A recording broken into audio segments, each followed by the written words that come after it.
Hey Mario, welcome to the SABM podcast. Thank you, Scott, for the invitation. It's an honor to be here today with you. Yeah, well, you're the first Panamanian that's ever been on the podcast, and you help folks do business in Panama. So I know President Trump wants to do some business in Panama. Oh, definitely, yes. I'm one of the few Panamanian West Point graduates, actually the first one since 1987. And as we are speaking right now, we have Secretary of Defense, Pete Hegseth, meeting with the President of Panama and with some ministerial authorities. So I try to be really optimistic about it, and I think in the future, we're strengthening Panama and U.S.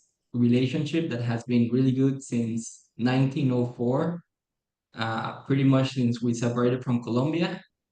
And due to the local current investment status, I think there will be new opportunities, not only in Panama, but in Latin America, in the region, because the safer the region is, the safer U.S. is too. So Absolutely. Well, it's good to have you on the podcast, and it's nice that you're a part of the 10X Vets group now. So I know connected a while back, I think, and then so it's been nice to see you a part of 10X Vets, and who knows, maybe we'll do a retreat or something in Panama at some point. But I guess my first question, Mario, is like, so you went to West Point, and how in the world did you like find out about West Point and end up there? So pretty much my dad graduated from West Point, but Okay.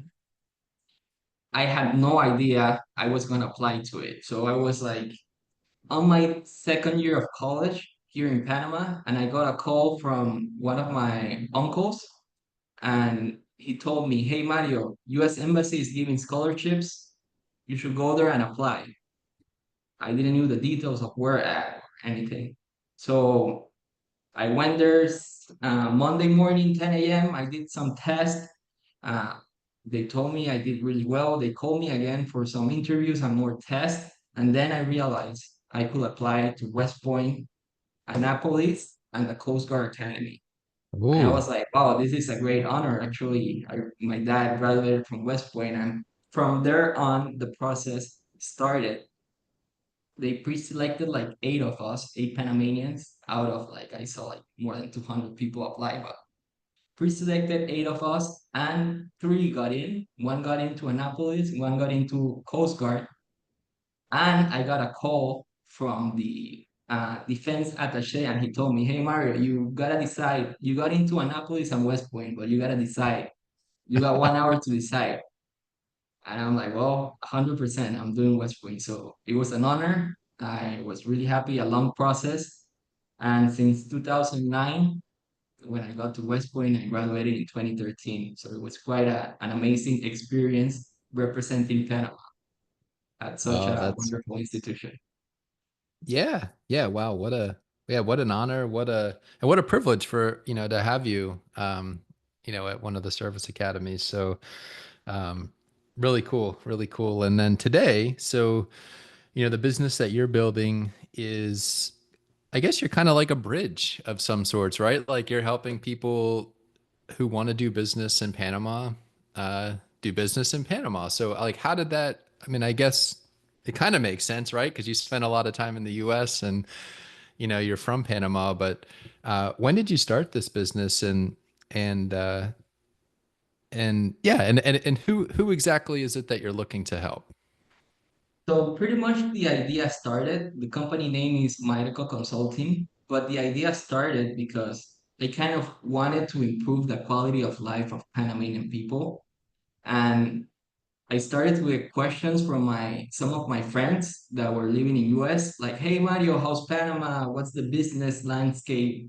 What are the business opportunities?" I'll get some of these questions every like couple months. They will ask me about real estate, uh, partnership opportunities. So it kind of started adding up for a couple years. And then this one time I met a fellow West Point grad. His name is Andre Riviere. He has a company called Business Bridge Asia, and they're helping. United States companies do business in Asia Pacific region. So I thought like, hey, Andre, your company information is great. You serve as a bridge to help companies do businesses in Asia. And I got the profile, I got the experience, I got the connections. I did my MBA in Taiwan.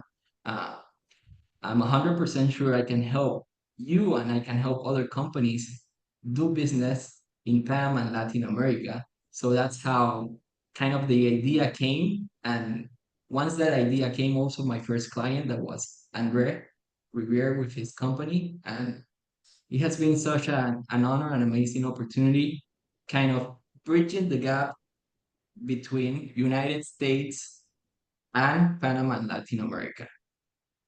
Really exciting. And what do you see as the strengths of Panama, right? So like when people are looking to do business there, uh, yeah, well, just I guess educate us on like, what are the strengths? Like how like what like if we're gonna do business in Panama, like how should we do it, right? Like what is Of there to course. offer? I'll share some of the strength of Panama and why Panama is currently one of the ultimate destinations for more than 180 multinational companies addressing the Latin American market. So, one of the main things is our premium strategic location. So, we connect South, Central, and North America, and we got a global connectivity with access to more than 600 million people market. We also are considered a country that has a solid financial sector with great economic growth. Since we got the US dollar, we have low inflation rate with less than 0.9%. Uh, I could add to that our highly developed infrastructure. We have had projects like the Panama Canal expansion that was inaugurated back in 2017. Right now, the Metro of Panama, we have built Line 1, Line 2, and currently under construction line 3. We also have the fourth bridge over the Panama Canal that is a project that will be doing soon. We got airports, submarine data cables, a port infrastructure, and even a train that will go from Panama to David that is in the planning process for construction. So not only this, but Panama government also offers incentive for investors to do business in Panama. Some of these invest incentive, I'm not gonna go do deep dive on this, but I'm just gonna mention a few of them. We got the investment stability law, we have the multinational headquarters law, we have a manufacturing incentive law, we have special investment regimes, we have free trade zones. An example is the Zona Libre of Colón, that is the second largest in the world. We also have City of Knowledge. So there's the right incentive to help companies come to business in Panama. And those incentives could be from paying less, being more tax efficient for your income, and then helping you hire people from different nationalities. So Panama serves kind of as a hub. So those are some ideas of why companies select Panama. Just as an example, over the more than 180 multinational companies that today are operating in Panama, we have Halliburton, Procter& and Gamble, Kimberly-Clark, Maersk, among others. So it has been really well knowledge by big companies.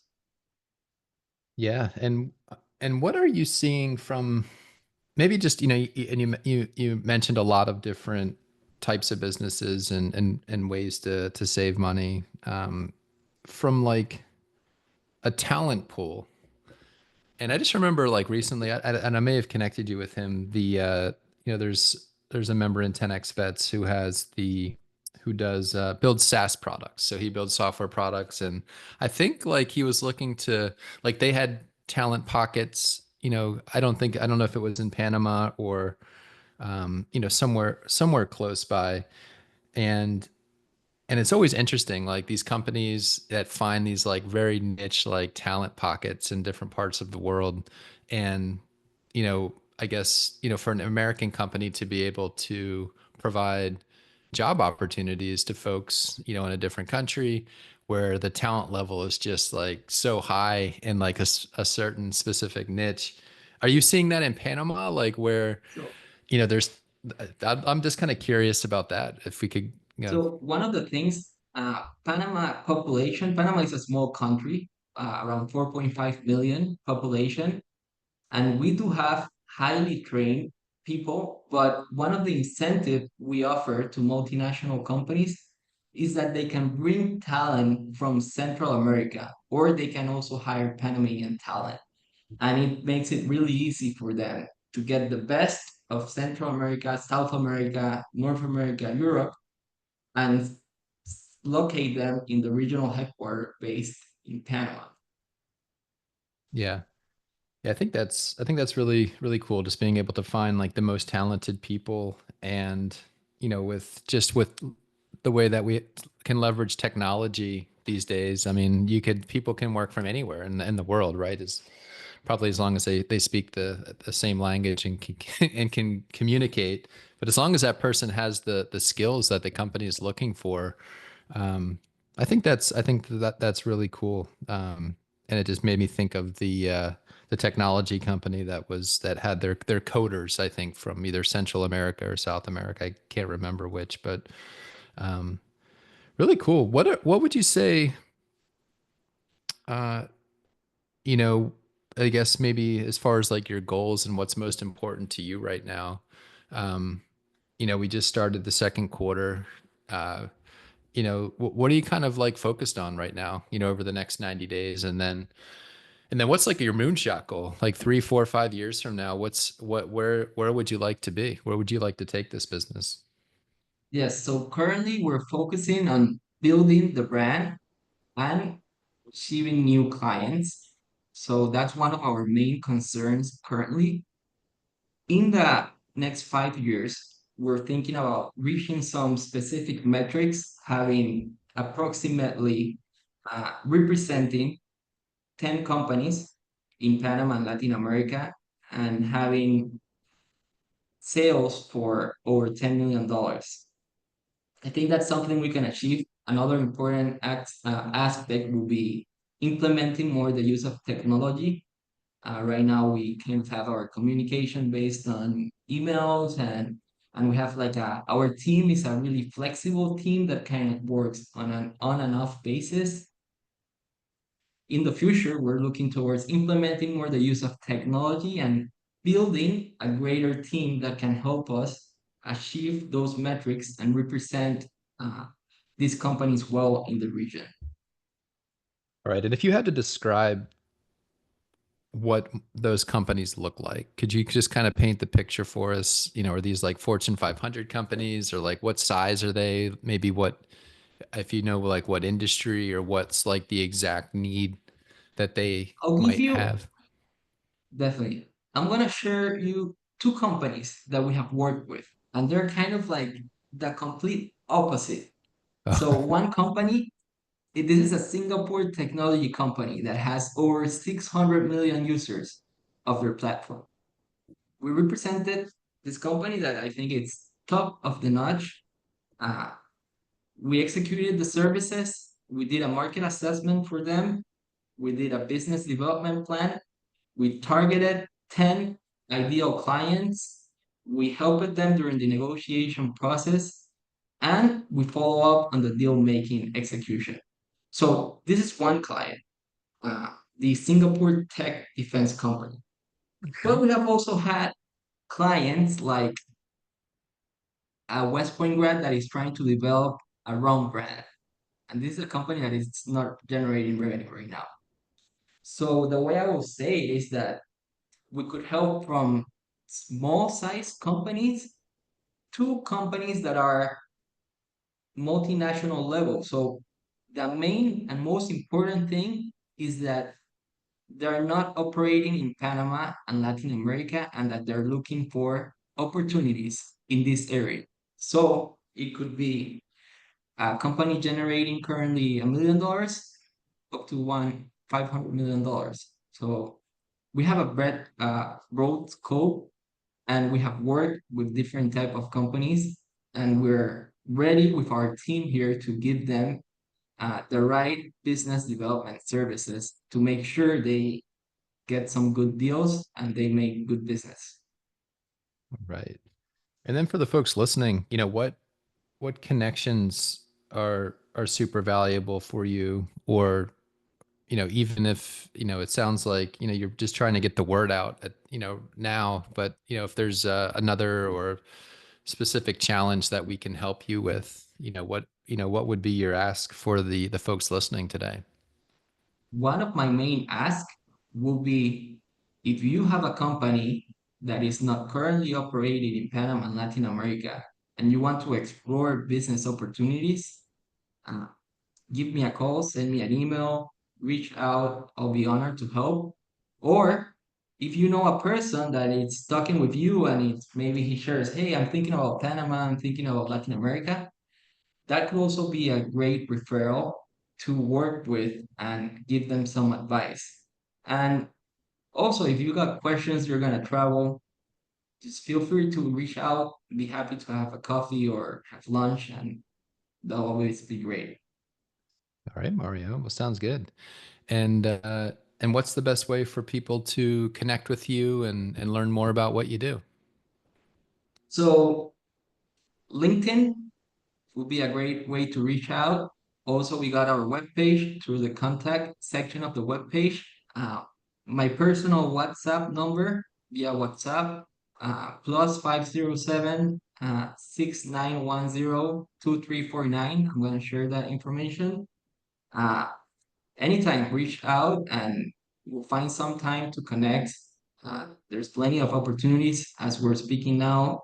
Uh, Several projects that we're engaging on currently, technology projects, security projects, and I'll be happy to share. Actually, recently we also had a business delegation visit Panama, and we organized this delegation and we got them to connect with high level government officials and also with high level uh, business executive.